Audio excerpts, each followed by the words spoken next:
하나님 말씀은 구약성경 출애굽기 14장 26절에서 31절까지 하나님 말씀을 함께 보도록 하겠습니다. 출애굽기 14장 26절에서부터 31절까지 하나님 말씀을 함께 보도록 하겠습니다. 구약성경 출애굽기 14장 26절에서부터 31절까지 하나님 말씀을 보겠습니다. 구약성경 출애굽기 14장 26절에서부터 31절까지 하나님 말씀입니다. 26절부터 우리 같이 읽도록 하겠습니다. 31절 같이 합독하겠습니다. 시작. 여호와께서 모세에게 이르시되 내 손을 바다 위에 내밀어 물이 애굽 사람들과 그들의 병거들과 마병들 위에 다시 흐르게 하라 하시니 모세가 그 손을 바다 위에 내밀매 새벽이 되어 바다의 힘이 회복된지라. 애굽 사람들이 물을 거슬러 도망하나 여호와께서 애굽 사람들을 바다 가운데 엎으시니 물이 다시 흘러 병거들과 기병들을 덮되 그들의 뒤를 따라 바다에 들어간 바로의 군대를 다 덮으니 하나도 남지 아니하였더라. 그러나 이스라엘 자손은 바다 가운데를 육지로 행하였고 물이 좌우의 벽이 되었더라. 그날에 여호와께서 이같이 이스라엘을 애굽 사람의 손에서 구원하시며 이스라엘이 바닷가에서 애굽 사람들이 죽어 있는 것을 보았더라.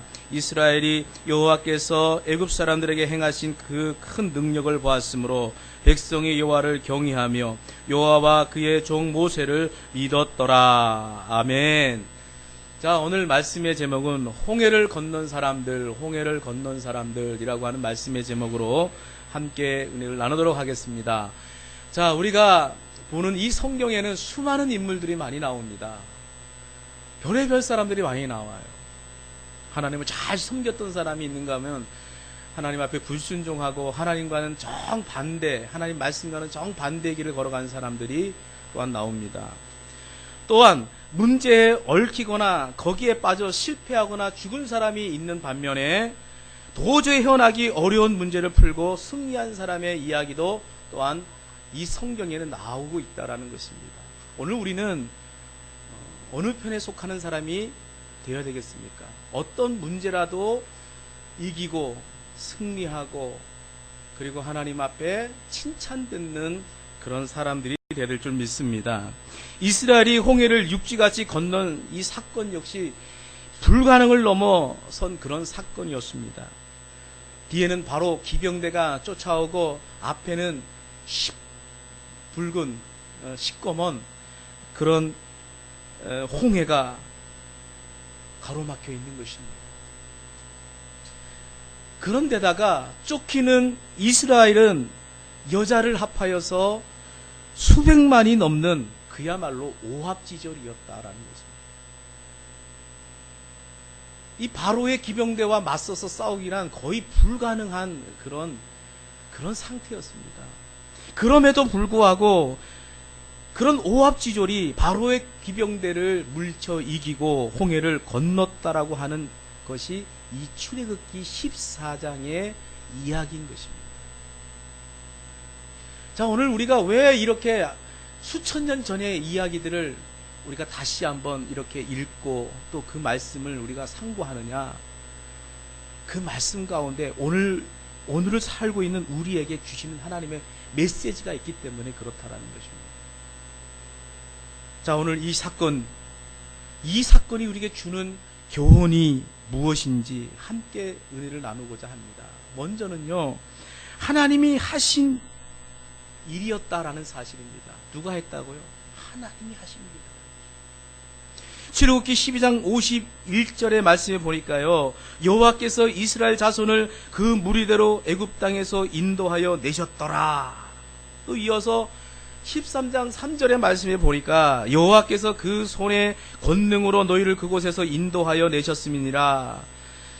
13장 9절 또 11절 14절 16절에 계속해서 하나님이 인도해 내셨다라고 하는 내용들이 반복해서 나오고 있다라는 얘기입니다. 그러니까 이 얘기는 무슨 얘기냐? 출애굽의 그 사건은 모세나 이스라엘 백성이 아니라 하나님이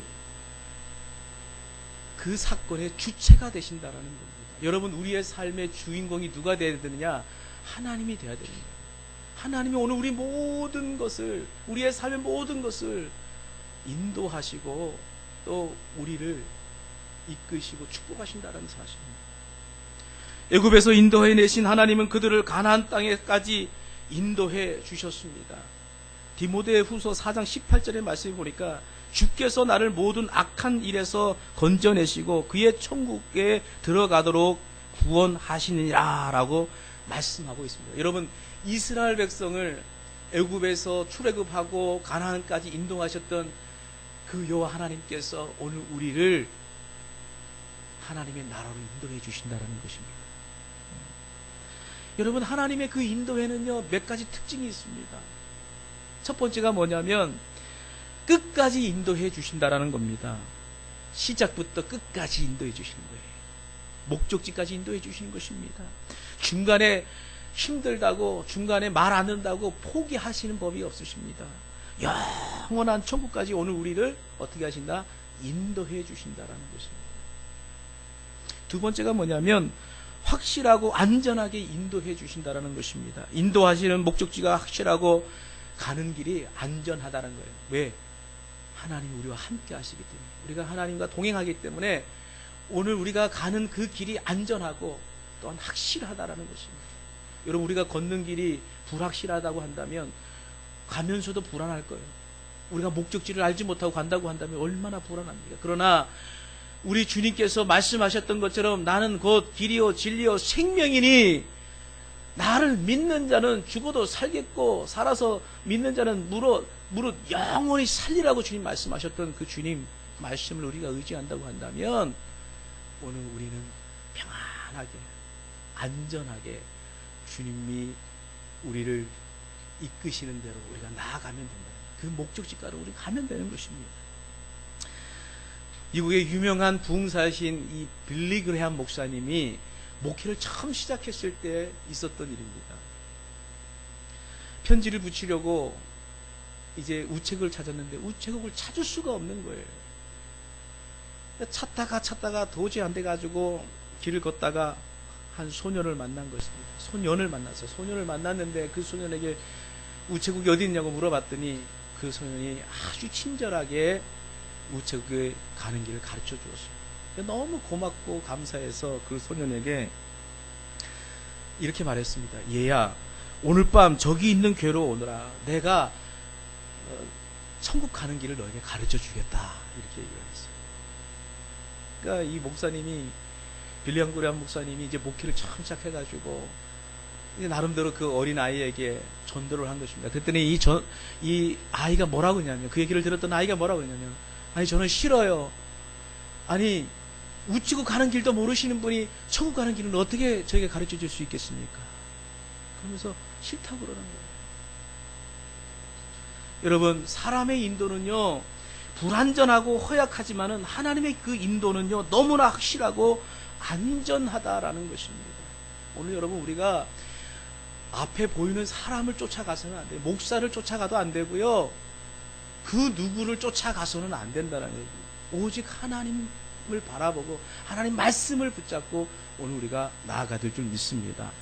여러분, 사람을 쫓아가고 또 앞에 있는 목사만 믿고 쫓아가다 보면요 실망하고 낙심할 일들이 생길 수밖에 없어요. 그러나 오늘 우리가 변함이 없으신 하나님 말씀, 영원하신 진리이신 그 하나님을 우리가 의지하고 나간다고 한다면 여러분, 우리가 가는 길이 확실하고 정확할 줄 믿습니다.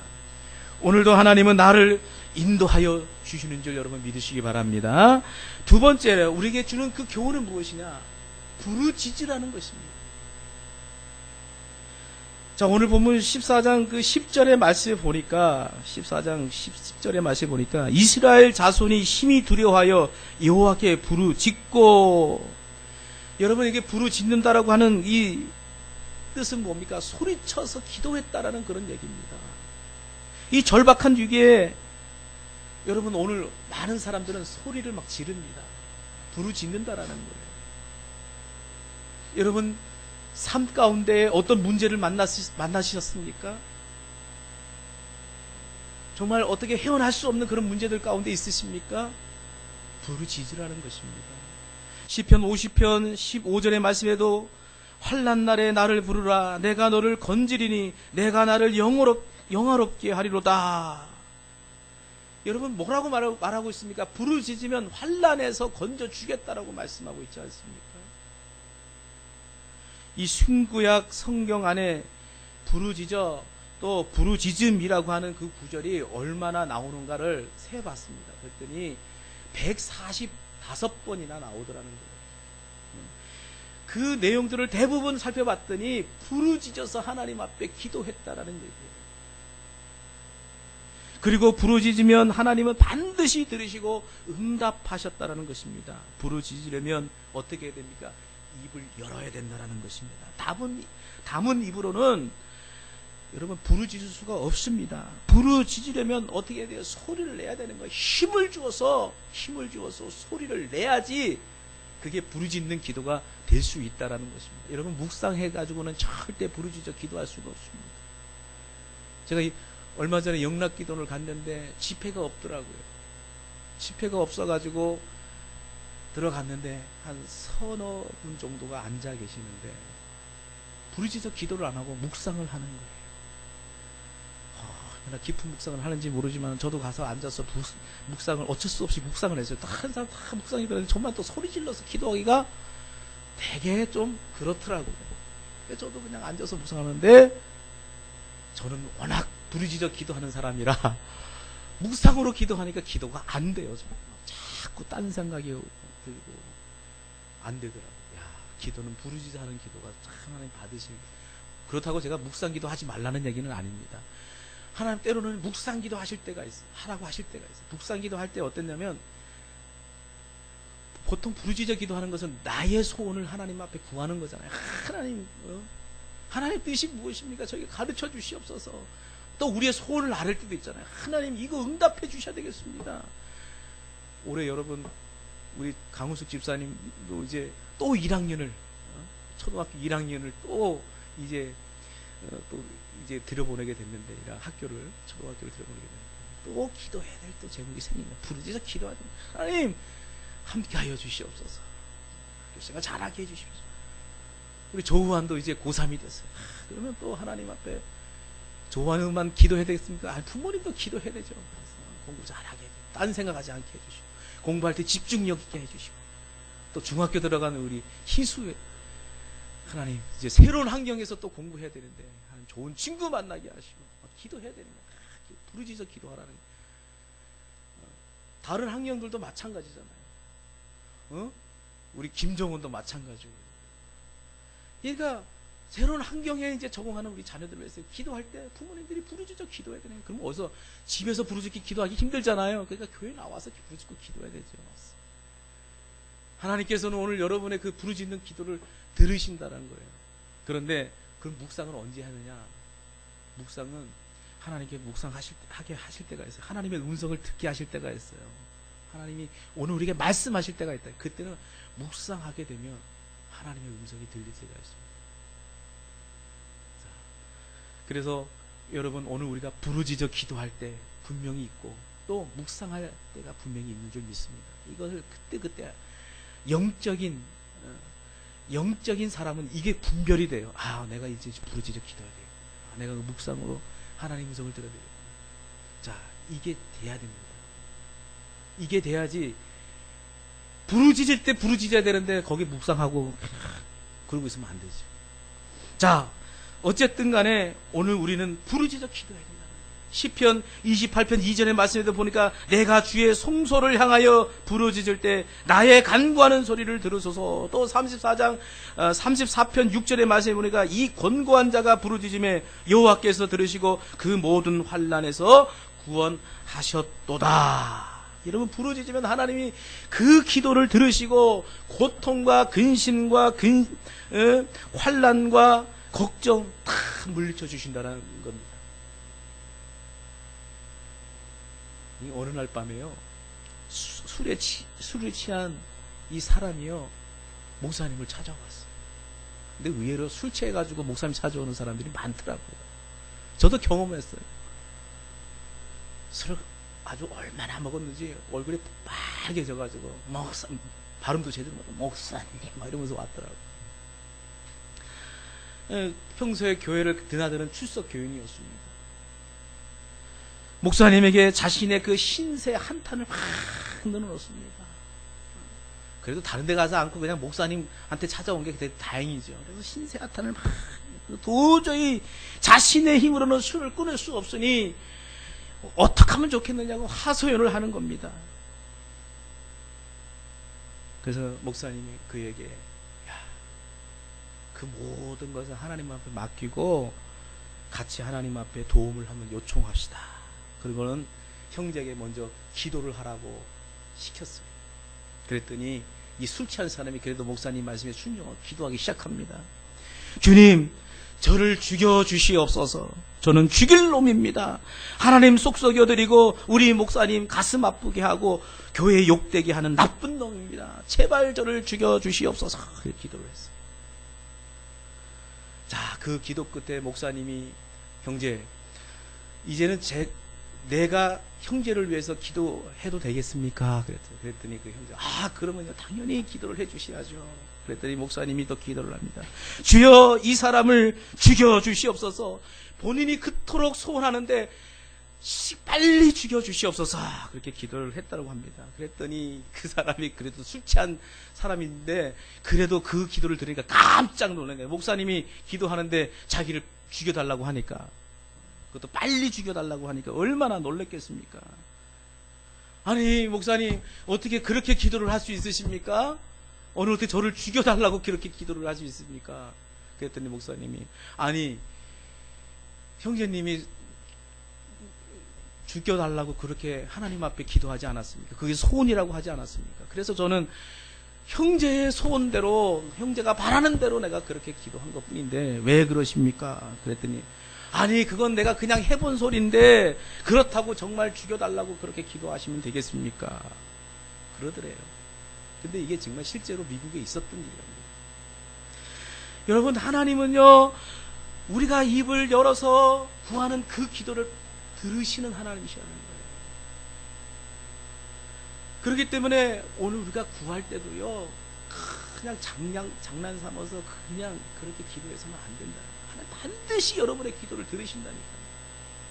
그래서 오늘 우리는 어떻게 해야 됩니까? 부르짖어 기도해야 됩니다. 소리내어서 기도해야 된다는 거예요. 소리내어서 기도하고, 소리내어서 찬송하고, 소리내어서 복음을 전하는 그런 성도가 되기를 주의 이름으로 축원합니다. 그 다음에 오늘 본문을 통해서 우리가 세 번째 교훈은 뭐냐? 기다려야 한다라는 것입니다. 참 어려운 거예요. 기다린다라는 게 굉장히 어려워요. 참 인내한다는 게 어렵습니다.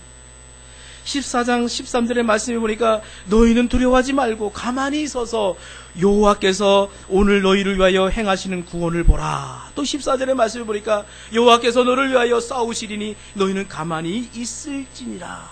여러분, 우리 주님께서, 하나님께서 하실 이 말씀을 하실 때에 모세와 이스라엘 백성의 상황은 어떤 상황이었습니까?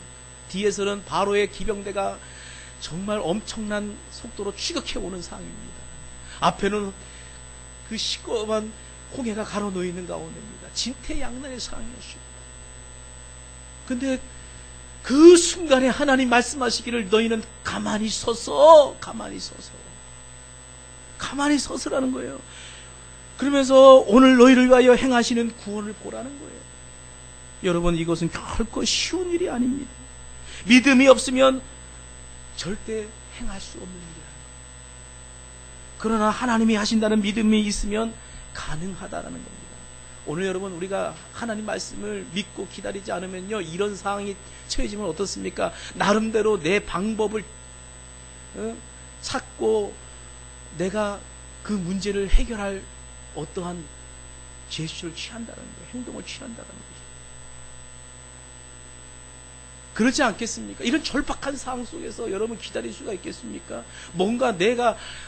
그래도 뭔가 더 해야 되지 않겠습니까? 뭔가 해야 되겠다고 생각하지 않겠느냐는 거예요. 여러분, 내가 해서 되는 일이 있고 안 되는 일이 있습니다.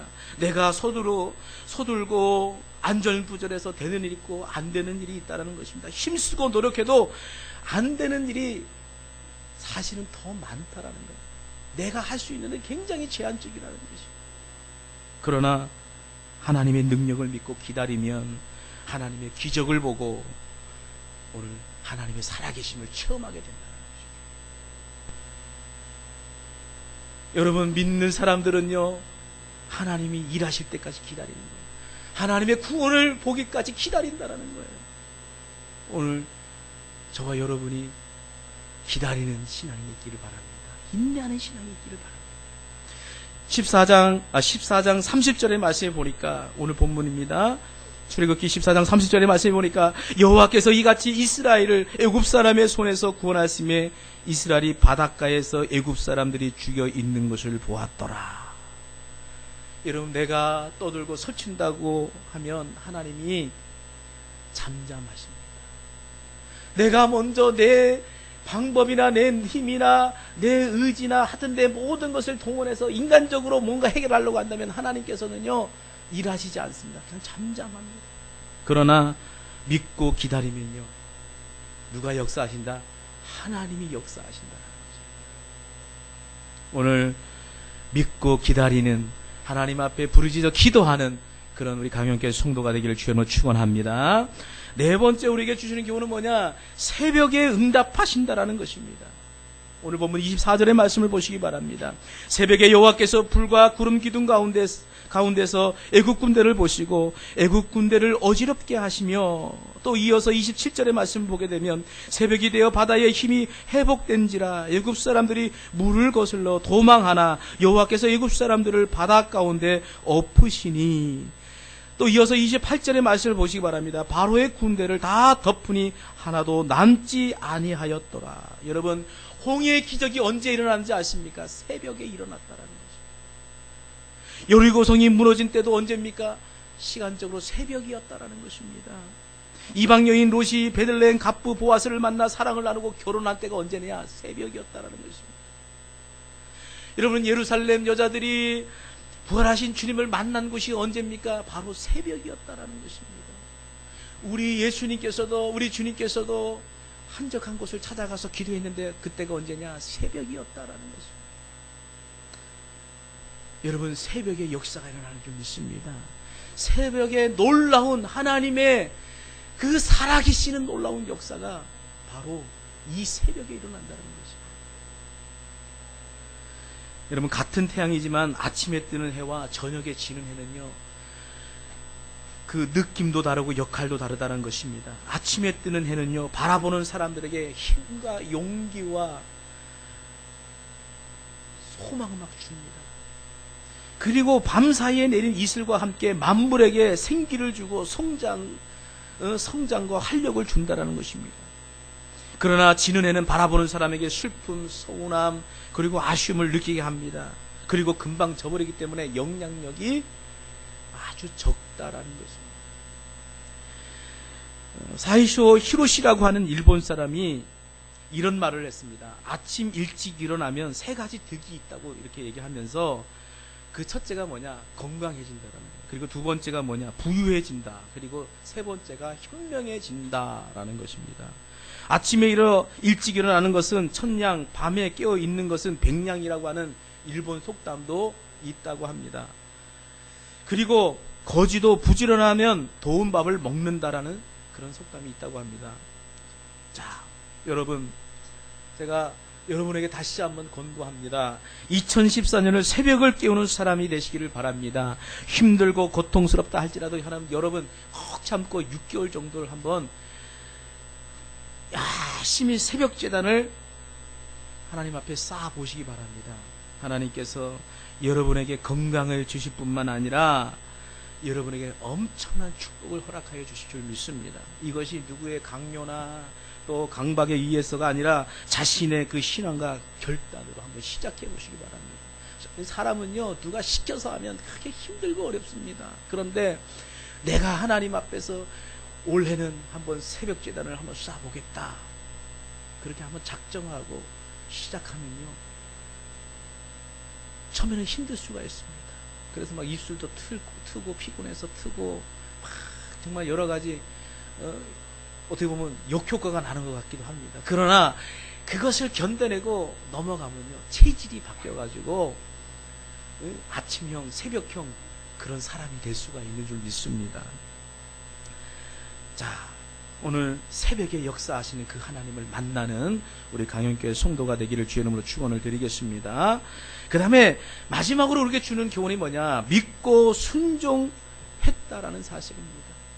우리가 아는 대로 그때 상은 매우 절박했습니다. 얼마나 절박한 상이에요. 뒤에는 막 잡아 죽이겠다고 애국 군대가 막 쫓아오지요. 앞에는 홍해가 가로막고 있지요. 절박한 상이었습니다. 그런데 16절의 말씀에 보니까 우리 여호와 하나님께서 지팡이를 들고 손을 바다 위에 내밀어 그것을 갈라지게 하라. 이스라엘 자손이 바다 가운데서 마른 땅으로 행하리라. 그 말씀 한마디에 손을 내민다는 것은 결코 쉬운 일이 아닌 것입니다. 그렇잖아요. 여러분 상식적으로 한번 생각해 보시기 바랍니다. 그런 상황 속에서, 그런 위기 속에서 하나님 말씀만 믿고 자기가 들고 있는 지팡이를 내민다라는 거, 이거 사실 쉬운 일이 아니라는 거예요. 21절의 말씀 보세요. 그런데 21절 보세요. 모세가 바다 위에 손을 내밀매 믿고 순종했다라는 것입니다. 여호와께서 큰 돈풍이 밤새도록 바닷물을 물러가게 하시니 물이 갈라져 바다가 마른 땅이 되게 하셨다라는 것입니다.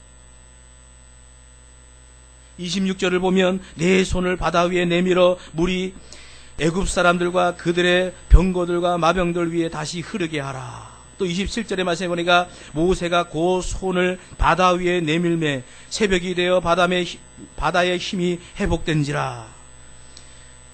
여러분, 여기서 우리가 손을 내밀라고 하는 하나님의 명령에 순종하는, 손을 내미는 모세의 그 순종의 모습을 우리가 보게 되십니다. 만일 그때의 모세가 될까? 안 될 건데 힘들 거야. 괜한 짓 하는 거 아니야. 그렇다고 생각하고 만약에 하나님 말씀에 순종하지 않고 지팡이를 바다에 내밀지 않았다고 한다면 홍해가 갈라지는 역사가 없었을 것이고 이스라엘은 그 홍해 앞에서 다 바로의 그 군대의 칼에 다 죽고 말았을 것입니다.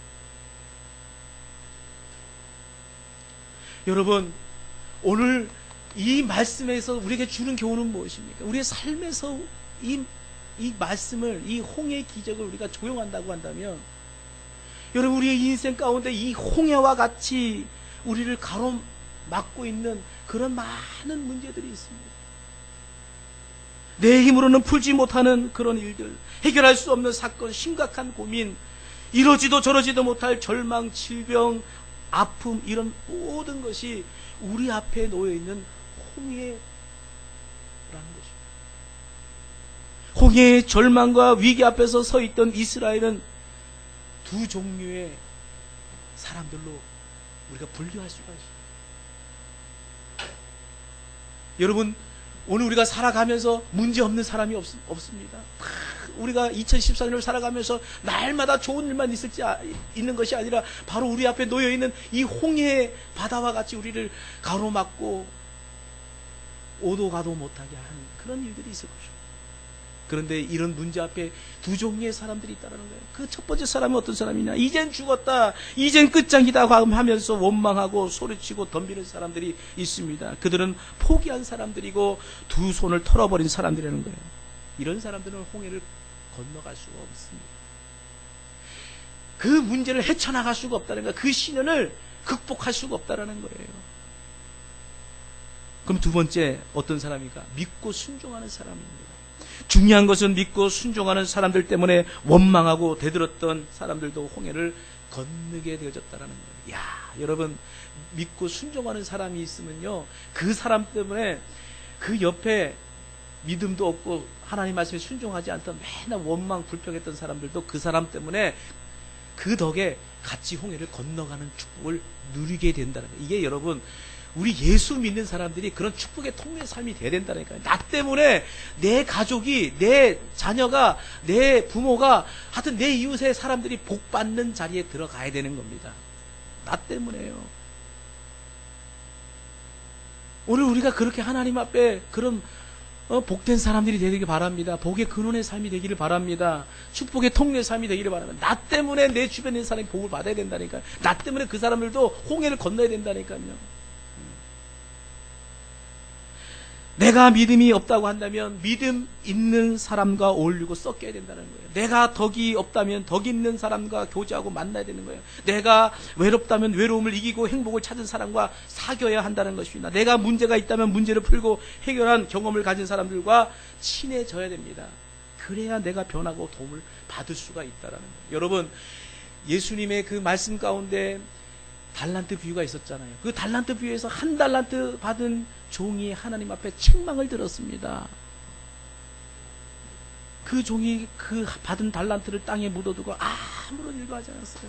그때 그 주인이 와가지고 한 달란트 받은 종에게 뭐라고 타일렀냐면, 뭐라고 책망했냐면, 야, 네가 그것을 치료할 수 있는 사람에게, 그러니까 너에게 도움을 줄 수 있는 사람에게 그것을 맡겨서 그것을 배로, 두 배로 하여튼 많이 이윤을 남겼어야지 너는 그 노력조차도 하지 않았다고 책망을 받았다라는 거예요. 오늘 여러분, 내가 혼자는 내가 이루실 수 없다고 생각하십니까? 내가 혼자는 아무것도 할 수 없고 내가 이 상태로는 아무것도 할 수 없다고 한다면 여러분에게 도움을 줄 수 있는 사람을 찾아가서 도움을 받고 여러분의 신앙과 믿음과 기도가 회복될 줄 믿습니다. 이게 오늘 하나님께서 교회 공동체를 우리에게 주신 이유이고 목적인 줄 믿습니다. 오늘 여러분, 그런 사람이 사실은 하나님의 사람이고 지혜 있는 사람인 줄 믿습니다. 여러분, 내 앞에 가로놓인 홍해 같은 고통, 절망, 아픔, 좌절을 극복하려면 먼저는요, 소리내어서 부르짖어 기도하시는 여러분 되시기 바랍니다. 그리고 기다리십시오. 하나님께서 구원을 베푸시는 그 놀라운 그 하나님을 여러분 기다리시고 그리고 믿고 순종하시기 바랍니다. 그러면 반드시 홍해를 가르셨던, 그리고 길을 내셨던, 그렇게 건너게 하셨던 그 하나님을 여러분의 삶 속에서 만나게 될 줄 믿습니다. 기도하겠습니다.